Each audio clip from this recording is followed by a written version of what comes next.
I am Scott Phillip Lewis of the IB Ballin Network covering Ken Paxton's impeachment trial. Day 2 is in the book. The most noticeable thing to me, Ken Paxton didn't show up. He's got bribery, abuse of office allegations, doesn't need to be there. Same Attorney General who separately doesn't have anything to do with these articles of impeachment, but has been avoiding a securities fraud indictment since 2015, has put it off for 8 years, pulling strings, using his leverage as Attorney General, has avoided that accountability or, going to trial. You're presumed innocent until proven guilty, but he's put that off for 8 years. And now he's getting impeached for bribery, abuse of office, amongst other articles of impeachment. Doesn't show. Imagine being a state senator watching this, having to sit there. You have to be there every day for weeks, but Ken Paxton doesn't. Furthermore, the Dallas Morning News reported that Ken Paxton had sent out a fundraising email on Tuesday. So he is fundraising off the impeachment trials. He doesn't show up, but the state senators need to be there. And I'm fairly certain there's a rule put in place that they cannot fundraise during the impeachment process.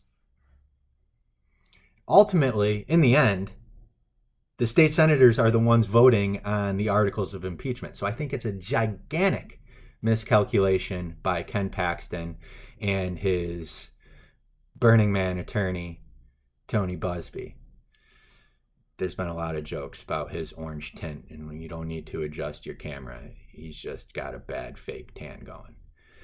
But anyways, the witnesses that took the stand yesterday were Jeffrey Mateer and Ryan Banger, who were both conservative Federalist Society members of Ken Paxton's office, who were proud of the conservative work they were doing, but became sensitive and suspicious of Ken Paxton's actions and behaviors towards a donor, billionaire real estate investor, Nate Paul.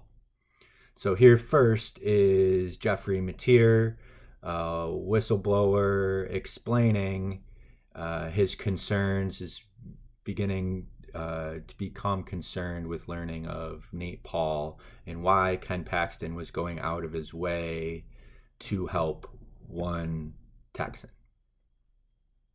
Concerns that not only that I had, but all the staff, all the senior staff had about being involved with Mr. Paul and his companies. Became obvious to me that the defense hasn't had much of a defense. In their opening statements, they were complaining about the media. And they kept forgetting, it seemed, Tony Buzbee and Dan Cogdell, that the state senators are the ones deciding if Ken Paxton is impeached or not. So while he was sitting there, the day started, I must say, because of objections by Tony Buzbee. And then they withdrew the objections at the beginning of the day. And during the line of questioning, Mr. Buzbee did a lot to interrupt.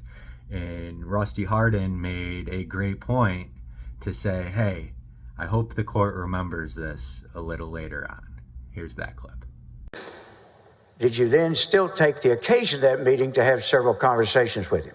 Your Honor, I'm going to object to almost every question's leading, and I'm just going to ask that Mr. Hardin not lead this witness. I'll be glad not to. Sustained. And I hopefully will remember that later. All right, now, having... So then it was Tony Buzbee's turn to question Jeff Mateer.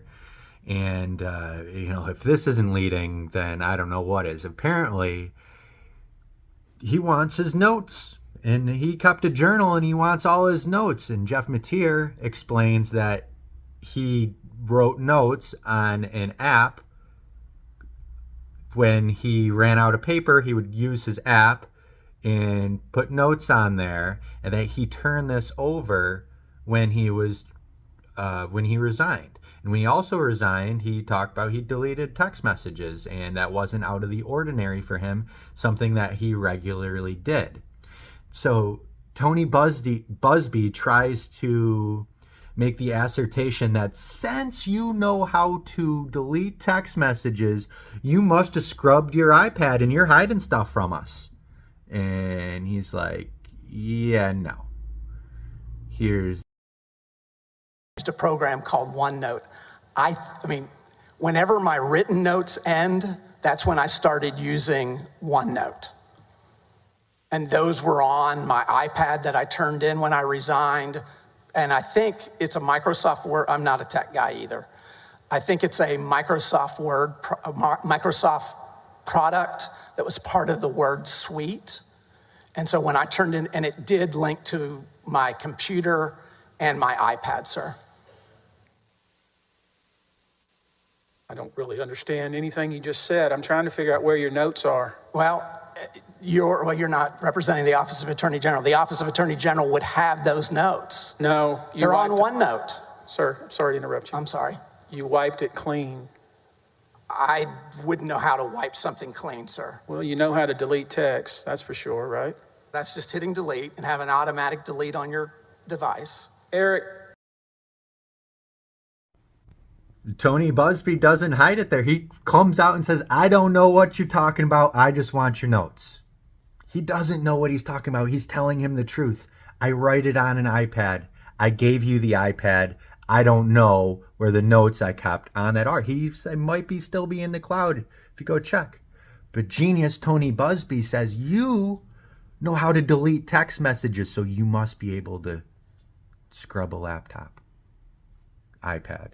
It's just so bizarre. It's just like, Tony, do you even know where you are? Which is interesting because after the break, a new witness got on the stand, Ryan Banger, questioned by Rusty Hardin. Tony Busby wasn't there. So now Tony Busby isn't there. Ken Paxton isn't there. I don't think I saw Dan Cogdale there. It was some other guy who I didn't know, some younger guy who kept interrupting Rusty Hardin with objections. And the objections were always, it's important to remember that this isn't an actual judge over the proceedings. It's, I believe, another Ken Paxton donor, Lieutenant Governor Dan Patrick, who's sitting over the proceedings. So he's not a judge. So at this point, Tony Busby just finished embarrassing himself. He doesn't even show back up. Ken Paxton's not there. There's this young gun just interrupting all the time when the public is trying to get the truth. And Rusty Hardin takes it upon himself to school the court on what hearsay actually is. And it's awesome. Under the code. Did you tell him that this guy didn't know anything Objection, about it? Your Honor, to hearsay. No, excuse me, let me be This heard. question, the form of this question. Stop arguing with each other. Let me Finish be your heard, objection. please. Your objection is? The form of Mr. Hardin's question is hearsay. He is insinuating and stating hearsay in his question. The difference is he's in the presence of the Attorney General, and we're about to have, by an acquiescence by silence in this, and it is not being offered for the truth of the matter. It's being offered the fact that he told the Attorney General, which then influences the Attorney General's conduct following. Judge, he's backdooring hearsay through a witness that the witness hasn't even stated his name. Sustain, continue. May I be heard briefly? I just wanted to point out one thing. I'm not arguing with you at all. It's important to understand that when we're talking about hearsay, this man is the witness. Hearsay is designed to prevent people from coming into court and repeating something that can't be cross-examined. This man can be cross-examined about the conversations that he had previously, but more importantly, he's there having a conversation with the Attorney General. The Attorney General is the one who sent him on the mission, and the Attorney General, by acquiescence, is acceding to the comment. And when you put all that together, I'd respectfully ask the court to reconsider.